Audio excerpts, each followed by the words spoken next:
The Polish Pompeii, the Biskupin site in Poland. A discovery. In 1933, one of the greatest archaeological sites ever uncovered in Poland was first discovered in the central part of the country by a schoolteacher by the name of Walenty Szwajcer. He came across it quite fortuitously. Some of Szwajcer's students noticed wooden remnants sticking out of a watery marsh near the village of Biskupin in the floodplain of Lake Biskupin. They brought it to their teacher's attention, who was knowledgeable enough about archaeology and history to realize from an initial inspection of the site that this was potentially a major historical site. Further investigation revealed that under the ground were the remains of a very old settlement. At this point, a well-regarded archaeologist by the name of Józef Kościuszewski from the University of Poznan was called in. He and his team began excavations and soon began to unearth a fortified settlement that was remarkably well preserved. The watery marsh of Lake Biskupin had protected the buildings here over a period of thousands of years, hidden from surface damage under the water, yet well preserved right alongside where people had been walking for centuries. The settlement was over 2,500 years old and had been built on an island in the middle of Lake Biskupin.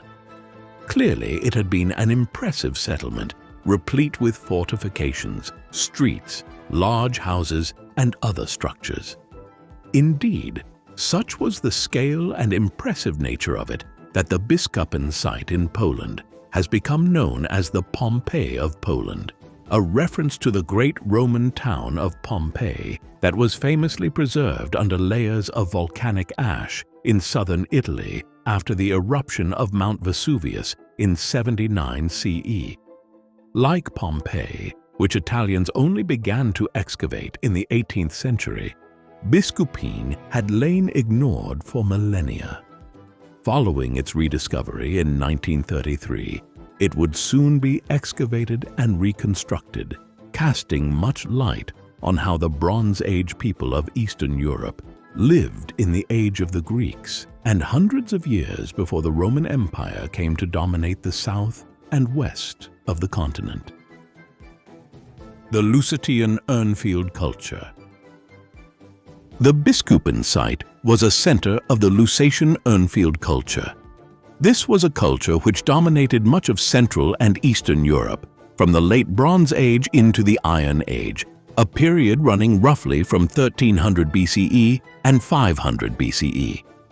The geographical lands covered by the Lusatian culture correspond with modern-day Poland, parts of eastern Germany and other regions to the south and east of Poland, including parts of Belarus, northwestern Ukraine, Slovakia, and Czechia.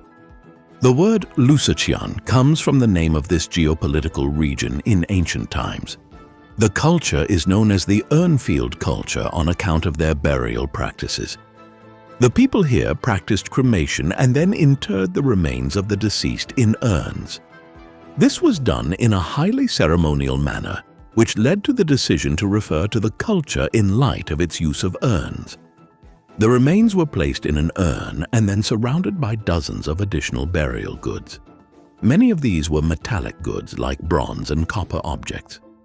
More elite members of these communities had gold or silver objects set alongside their urns. These urns were often buried with the grave goods in low earthen barrows. Additionally, the Lusatians were excellent potters and metalworkers. Their torques and other jewelry, for instance, were every bit as well made as those forged by the craftsmen of the Mediterranean. The Lusatians were not organized into a centralized polity with a capital or a ruler. Instead, they consisted of hundreds of independent tribes and communities living at places like Biskupin that only had a limited amount of territory under their control. They did have a common culture, though, one which prevailed over a vast territory. In this, they mirrored the Celts and the Germanic tribes further to the west during the Iron Age, who also inhabited vast territories without a centralized monarchy. Bronze Age Biskupin. So what exactly did the Biskupin site look like, and how did the people here live? This was settled by a substantial community of Lusatians towards the end of the Lusatian Urnfield culture's dominance of this part of Europe. They first arrived here around 750 BCE, and the site continued to be inhabited by the Lusatians down to the early 5th century BCE. To put this in context, the site was inhabited roughly from the time that the city-states of Greece first began to emerge in great numbers and spread out around the Mediterranean down to the time of the Second Persian invasion of Greece and the birth of the great philosopher Socrates. The site was inhabited at its height by over 1,000 people. Essentially, they utilized a small island near the shore of Lake Biskupin as a naturally defensive point. The island was fortified all around with large wooden walls and earthen ramparts. The walls were about 6 meters high at the tallest point, while the ramparts were nearly half of this. A bridge and gatehouse protected the main entrance to Biskupin, and there were guard towers strategically located around the walls to keep watch on the surrounding region. In all, the defensive fortifications extended around for over 450 meters.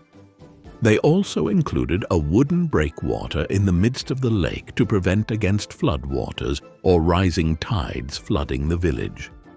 Though made of wood, these were not highly perishable structures. Back then, cultures like the Lusatians constructed wooden buildings out of very large oak planks and panels, which would last for decades if treated in the right way. There was no shortage of timber of a quality we would barely conceive of today. Much of Eastern Europe was still covered in primeval forest in those times.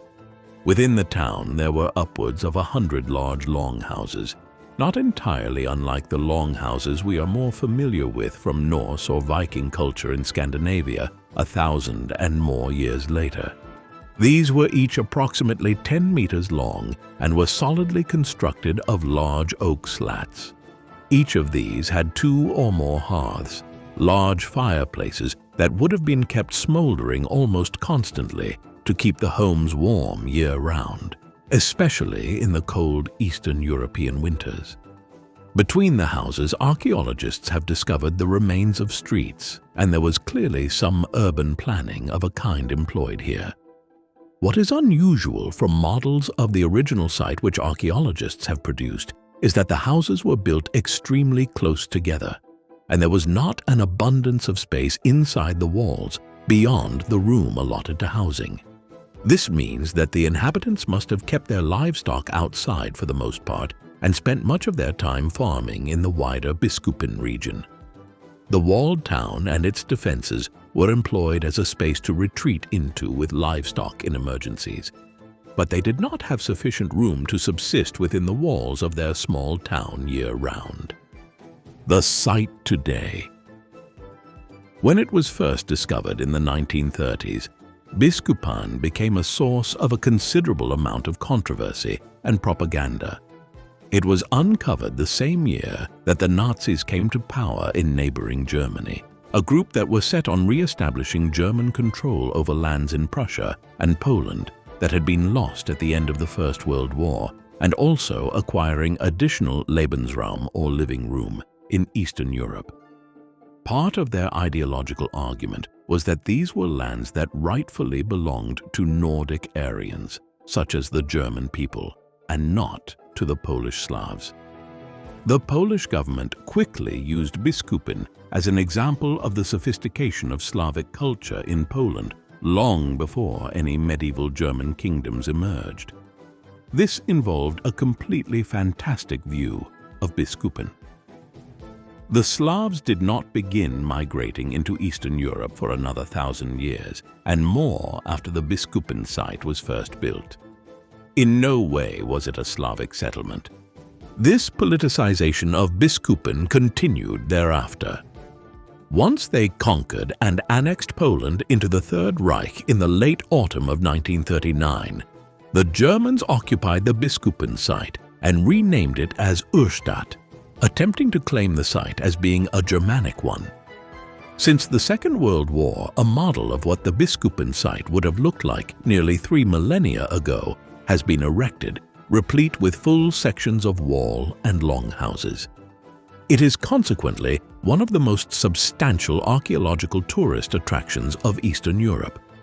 Visitors to central Poland today can walk around the site much as the Lusatians would have 3 millennia ago. Approximately 250,000 people visit the Polish Pompeii annually. The people here in Iron Age times might not have had a literate culture of the kind which the Greeks hundreds of kilometers to the south in the Mediterranean were developing in the middle of the first millennium BCE. Yet, as Biskupin attests, sometimes cultures that we pay little attention to from the ancient world were much more developed than we give them credit for. If you enjoyed this video, hit the like button, subscribe to the channel to show your support, and watch more content like this. Let us know your thoughts in the comments. That's it for now. We'll see you in the next one.